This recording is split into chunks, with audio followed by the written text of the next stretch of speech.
we are with Jacques Bisimwa and Gilbert Kiamana, and we're going to just talk about what it's like to come to Bloomington Normal and what their experience was getting settled, finding work, getting their families enrolled in school, and adapting to a brand new language.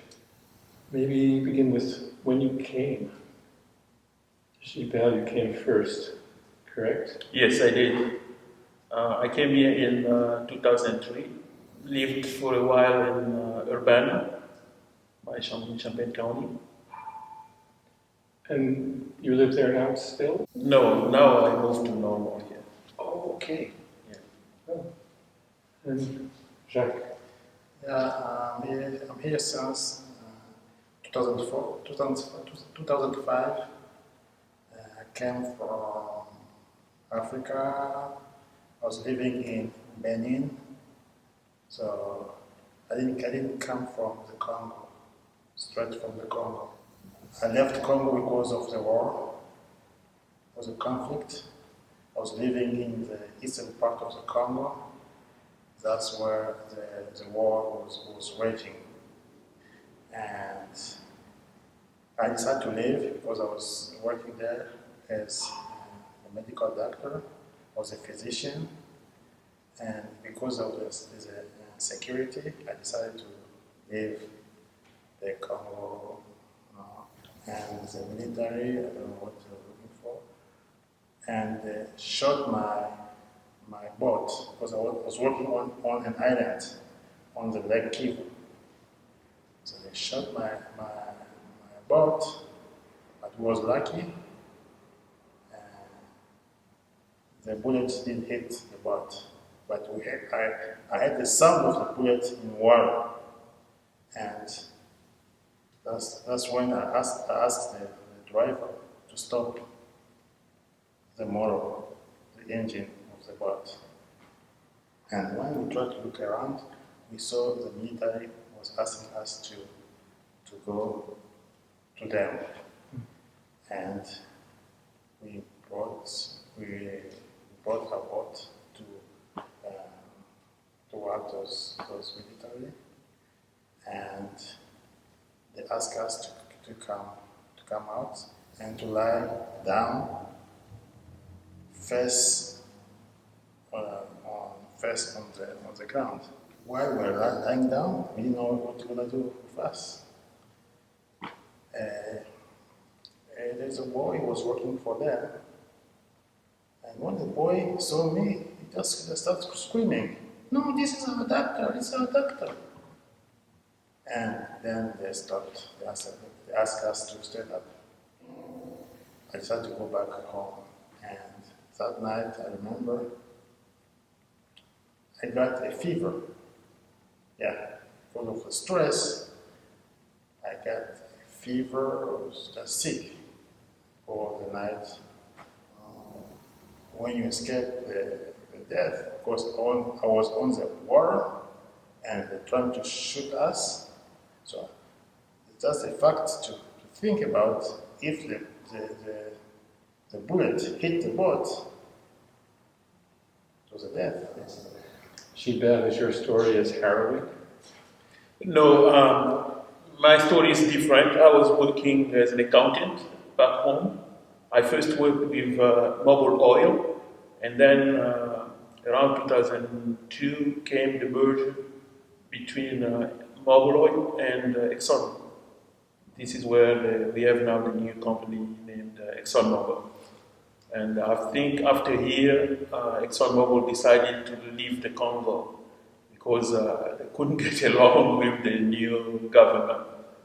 This is why I also, when Exxon left the Congo, I decided also to try that experience because I had the package, I had the money from ExxonMobil. So I said, okay, let's try the United States. And I was lucky, the results for the lottery, the immigration lottery, came and I was selected. This is how I get here. Very hard to get here without that. It was very, very difficult when I got in Urbana. Back home, I was used to work in corporate setting, and my first job that was waiting for me in Urbana was in a heavy factory job at Guardian West, where they make bumpers for cars, and where you have to work all night, standing in hot and dusty place. Was very, very good experience. That's the story of a lot of Congolese Yeah, professionals. that's the story of most Congolese. Even me, I didn't think about coming in US first. I thought, okay, because the country is insecure, so okay, I go to another African country so I can specialize in surgery. That's 5 years of training. So I thought after 5 years, the country gonna be more, gonna be peace. So I said to myself, okay, I leave the country, maybe after 5 years, there will be no more war, it will be peaceful, and I'll be back. And then, when I was in Benin, that's where I learned about this program. Okay, I said, okay, let's try. So I tried. Just trying, because it's a lottery. You never know if you're gonna win. So I tried and I won. So when I came here, I couldn't work. So I learned that I can't work as a physician. I have to go back to school. So I didn't know the language. That's the first barrier, language. If the job you can do when you don't speak the language is cleaning, working in the factory. So my wife was working in the factory, nursing, O1 nursing.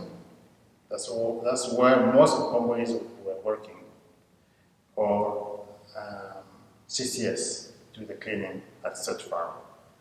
So when you come as immigrant here normal, that's the two jobs we were doing at that time. So you both had families? Yeah. Yes, we do. I have a wife and 3 kids. And how old were they when you came? When I got here in 2003, the oldest was 5 years old. And you had older children? Yeah, I had 4 children when I came here. The oldest was 8, 6, 5, and 1. Your oldest children, you had to enroll in school almost right away.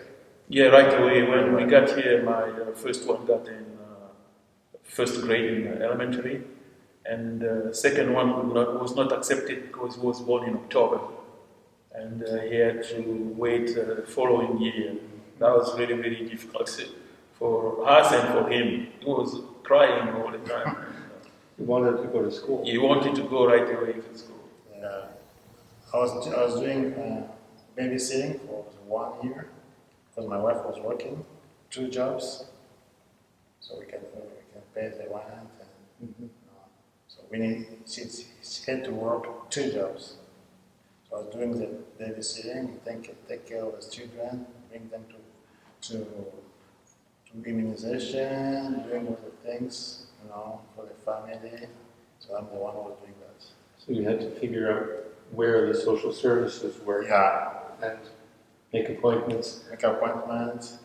With your limited English. I didn't have any English. For me, I didn't have any background of English. So I learned everything here.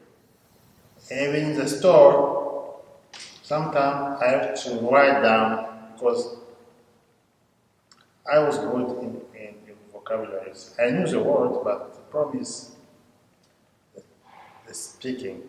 Sometimes I need a translator. Most of the time, we get a translator from health department. Okay. Yeah. For me, it wasn't that difficult because I have worked for an American company, oil company in the Congo. So I was used to the English, even though I couldn't speak as bad as I can now, but I had a good touch of English. And there was an American school of English that was called the Zaire American School, English Language School. This is what I attended after work. I spent like an hour or two in the evening there. So it wasn't that difficult for me. When we get to Champagne, I decided to go to information technology because this is a subject that I couldn't afford back home. I said, okay, now it's time, it's challenging, but since I have this opportunity, I'm going to give it a try. And then I moved here to Bloomington, Bloomington Normal, to finish the undergrad in information technology. I have a degree from ISU, and now I'm working as a technology analyst with State Farm. How soon were your children able to translate for you? My children took around 6 months. Yeah, they were. Yeah. That is an age when they learn very quickly. Yeah, it's amazing how kids can learn a new language very fast and easily. Yeah, like he says, the French is very, very important to us because it's the official language. Every Congolese who has been educated knows French. So we are fluent in French, as you guys are fluent in English. We think in French. We think English in French even now. Now I think in French and I translate in English. Yeah. And how does that work at home? What languages do you keep? Personally, I tried to keep French when when we got here. My kids were among the best in French, right? In the area where we used to live in Urbana. But the kids didn't want to speak French anymore. We did our best to keep them speak French, but they didn't want. They wanted to be like speaking like their friends, the people with whom they are playing. And what personally I've noticed, as time passes, when the kids grow up, like when after they finish high school, now it seems like they realize that they shouldn't forget French, that they shouldn't keep it away. And now they're trying by themselves speaking French and learn, and they have a certain interest now. They want to know. As your children become Americanized, what African values would you like to see them keep? Yeah, the first African value I want them to keep is solidarity. We still helping our parents back in the Congo. We send money. You know, in the Congo there is no social security, there's no retirement. So we are the retirement for our parents.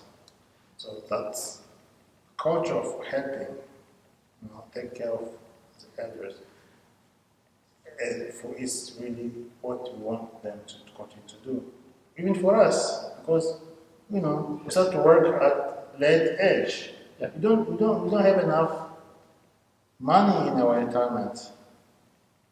That's the truth. Yes. It's the truth. We start to work at 40, I'm 55, with only 10 years of working. Because we spend most of our time in the Congo, we don't have any saving. So our kids that must have that. We teach them to think about us as we do for our parents. Yeah, I would add a little bit to that. So what Jack has said, solidarity is a family value. So they need to live as a family between the siblings. They need to consider themselves as a family, helping each other. Like in my case, I have 3 kids. The first one has graduated from the university, the second one is still in engineering, the third one is still at high school. So we teach them, they need to take care of the young sibling, the family. So this is the biggest value we want them to keep. Do you find American individualism really strong? Does it seem to oppose the solidarity that you're hoping to preserve? Is there a clash? I think there are pros and cons. American individualism is good because people are more responsible. They take their life seriously. Whereas in Africa, since they know there is solidarity they can get from siblings, some people, I would say, they can make it themselves because they know the help is available. You know, so I would say the American individualism is not that bad. It's good, but maybe they need to add something, taking care of their family too. But I understand also because you guys have human services available here. They can get a leave there. They can get maybe the state nursing home, stuff like that. That we don't have. This is why we have to provide everything. So when I compare the two, I think the American individualism is not bad. Makes people more responsible. Yeah. The American value I teach to my children is hard work. And independence. And independence. Especially hard work. That's what I teach to my kids. And I think they use that because all my kids, they are hard workers. I told them, you can use physical muscle, to work hard. You can do sports, you can sing, and you can use your brain. That's what I told them. For me, I use my brain. And another value I like here in the American culture, besides the hardworking Jacques said, the community resources are managed very well. The city officials, they don't use the state money and they don't steal it. They don't waste it in luxury. This allows everyone to enjoy a good life. Yeah, this is what I like a lot. But over there where we come from, they steal the government money, the people's money, and they waste it in luxury stuff. And as a result, the people the majority of the people are living in poverty. So this is a good value here. The community resources are very, very, very well managed. You continue to eat African, it's important. But how about your kids? Are they as attached to African foodways? My older children eat African food like pondu, fufu. But the youngest, who was born here, she's American. She doesn't want to even eat like fish. Oh, really? Yeah, she doesn't touch the fish. Pondu and madesu, a little. She likes pasta, going to Chick-fil-A, or the Chinese food.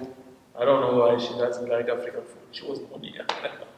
My kids still eat African food, but there's some food they really like from Africa. Because most of the time they spend at school and they eat American food. That's why they learn to eat American food. But they still eat the food cooked by their mom. Even the one born here, still she's the one who like the African food the most. Yeah. Yeah, she still like, especially pondu, which is cassava leaves. Yeah, all of them like cassava leaves. So does it make you and your family feel like you're in touch with your roots when you eat? Yeah, of course. Silly question. Yeah.